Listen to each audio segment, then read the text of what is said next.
Hi ಸ್ನೇಹಿತರೆ, ಎಲ್ಲರಿಗೂ ಬೆಳಗಿನ ಶುಭೋದಯ. ಸ್ಪರ್ಧಾ ವಿಲಾಸ್ ಯೂಟ್ಯೂಬ್ ಚಾನಲ್ಗೆ ತಮಗೆಲ್ಲ ಆರ್ಥಿಕವಾದಂತಹ ಸ್ವಾಗತ. ಆತ್ಮೀಯ ಸ್ಪರ್ಧಾ ವಿದ್ಯಾರ್ಥಿಗಳೇ, ಕೇಂದ್ರ ಸರ್ಕಾರ ನಡೆಸತಕ್ಕಂಥ RRB, SSC, GD, NTPC, RPF police, RPF constable ಮತ್ತು 2025ರಲ್ಲಿ ಬರ್ತಕ್ಕಂಥ ಸುಮಾರು 20ಕ್ಕೂ ಅಧಿಕ SSC ನೋಟಿಫಿಕೇಶನ್ ಆಗ್ತಕ್ಕಂಥದ್ದು ಆಲ್ರೆಡಿ ಆಗಿದೆ. ಕ್ಯಾಲೆಂಡರ್ ಇಯರ್ ಕೂಡ ಬಿಡಲಾಗಿದೆ.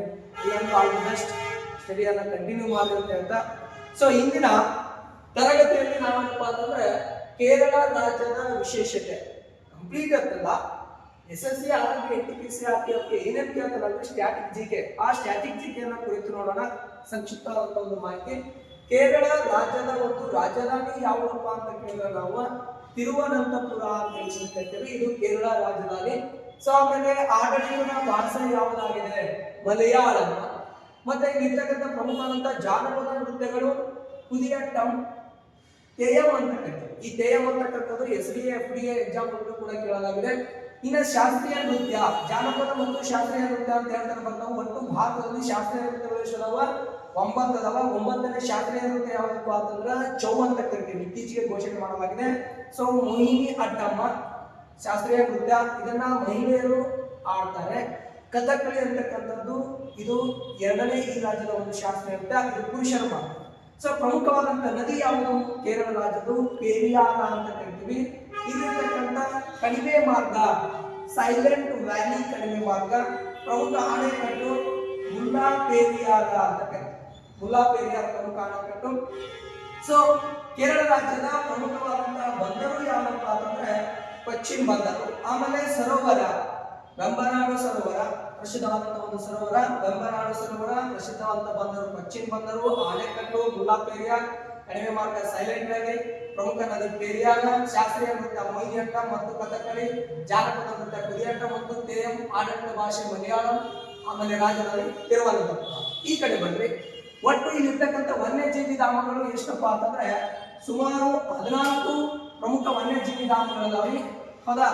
14 ಪ್ರಮುಖವಾದಂತಹ ವನ್ಯಜೀವಿಗಳ ಧಾಮಗಳನ್ನ ಅನುಸರಣ ನಾನು ಕಂಪ್ಲೀಟ್ ಆದಂತ PDF ಅಲ್ಲಿ ಕೊಟ್ಟಿರೋದ್ರಿಂದ. ಇನ್ನು ರಾಷ್ಟ್ರೀಯ ಉದ್ಯಾನಗಳು ಬಹಳ ಇಂಪಾರ್ಟೆಂಟ್.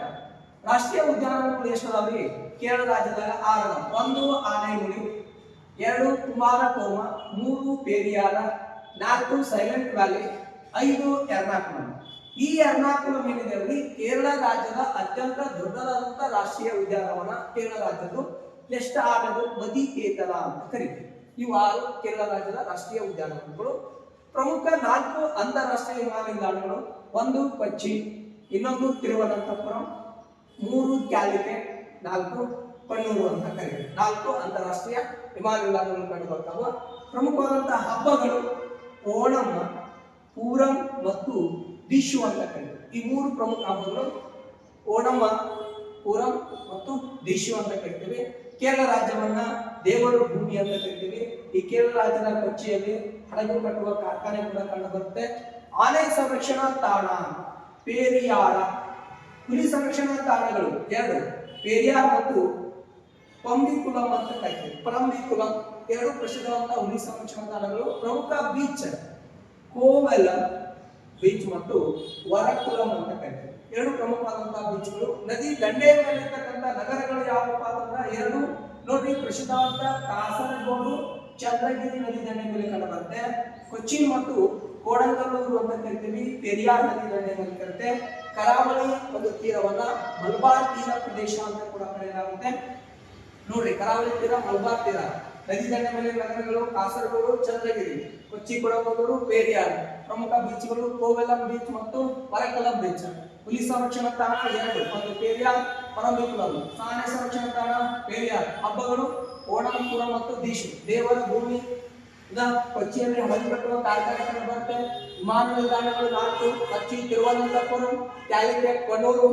ಆಮೇಲೆ ರಾಷ್ಟ್ರೀಯ ಉದ್ಯಾನಗಳು ಆನೆಗುಳಿ, ಕುಮಾರಕೋಮ್, ಪೇರಿಯಾರ್, ಸೈಲೆಂಟ್ ವ್ಯಾಲಿ, ಎರ್ನಾಕುಲಂ ಮತ್ತು ಮದಿಕೇತನ ಅಂತ ಕರಿತೀವಿ. ಇಡೀ ಭಾರತ ದೇಶದಲ್ಲಿ ಅತಿ ಹೆಚ್ಚು ಮಸಾಲೆ ಪದಾರ್ಥಗಳನ್ನು ಉತ್ಪಾದನೆ ಮಾಡತಕ್ಕಂಥ ರಾಜ್ಯ ಕೇರಳ. ಸಾಕ್ಷರತೆಯಲ್ಲಿ ಮೊದಲ ಸ್ಥಾನ ಇದೆ, HDI ಯಲ್ಲಿ ಮೊದಲ ಸ್ಥಾನ ಇದೆ. ಹೌದಾ?